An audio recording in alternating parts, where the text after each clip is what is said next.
आज ना आम्हाला कुलदेवीच्या दर्शनाला जायचं होतं. खूप दिवसापासून इच्छा होती जायची. मागच्या वेळेस डुग्गूचे जावळं काढायला आम्ही इथे आलो होतो. असं म्हणतात की वर्षातून एकदा तरी ना कुलदेवीचं दर्शन घ्यायलाच पाहिजे. म्हणून नवरात्र पण सुरू होते, रामनवमीचा चांगला दिवस पण होता. म्हटलं चला देवीला ना नैवेद्य पण दाखवणं होतं आणि आपलं दर्शनसुद्धा होऊन जातं. नंतर ठरवलं आम्ही रामनवमीला जायचं. आणि गेल्यानंतर बघा मंदिर तर तुम्हाला दिसलंच असेल. खूप मोठं आणि चांगलं मंदिर आहे. मागच्या वेळेस आलो होतो तेव्हा डुग्गू ना फक्त 2 महिन्याचा होता आणि आता बघा किती मंदिरामध्ये पळत आहे. पूर्ण मंदिर त्याने ना असं पळू पूर्ण बघून घेतलं आणि देवाचं दर्शनसुद्धा केलं. बघा किती छान तो देवाचं दर्शन घेत आहे. तसं पण डुग्गूला ना नवीन नवीन ठिकाणी जायला खूप आवडतं आणि तो एन्जॉय पण भरपूर करतो. त्रास देत नाही, त्यामुळे ना कुठे जायला काही वाटत नाही.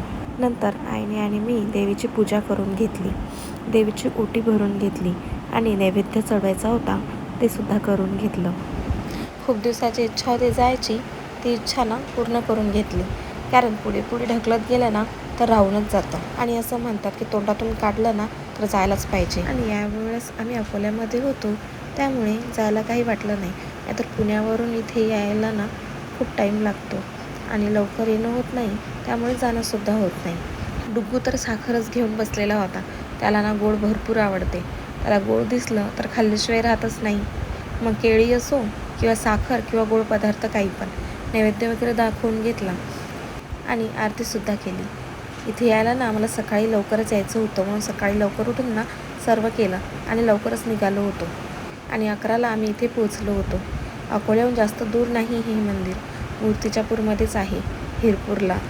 कोणी कोणी हे मंदिर बघितलं असेल, इथे गेलं असेल ना, मला कॉमेंट करून नक्की सांगा. इथे ना 30 तारखेला मोठी जत्रासुद्धा भरते, पण 30 तारखेपर्यंत म्हटलं आणखी काहीतरी मध्ये प्रॉब्लेम येईल, म्हणून ना लवकरच आम्ही येऊन गेलो. ऊन तर इतकं वाढत आहे ना की बाहेर जायची कुठे इच्छासुद्धा होत नाही. म्हणूनच आम्ही हे लवकरच करायचं ठरवलं होतं, सकाळी लवकर यायचं आणि जायचं. म्हणून लवकर आलो, सर्व दर्शन वगैरे घेऊन घेतलं आणि घरी जायला निघालो. कारण डुग्गूचं ना रुटीन थोडं चेंज होऊन जातं. मग 1-1.5 वाजता त्याचा झोपायचा टाईम आहे. तो जर निघून गेला ना आणि त्याची झोप नाही झाली ना तो भरपूर चिडचिड करतो, त्रास देतो. त्यामुळे आम्ही सकाळीच लवकर येऊन काम करून घेतलं आणि घरी जायला निघालो. तर चला भेटूया नेक्स्ट ब्लॉगमध्ये. तोपर्यंत बाय.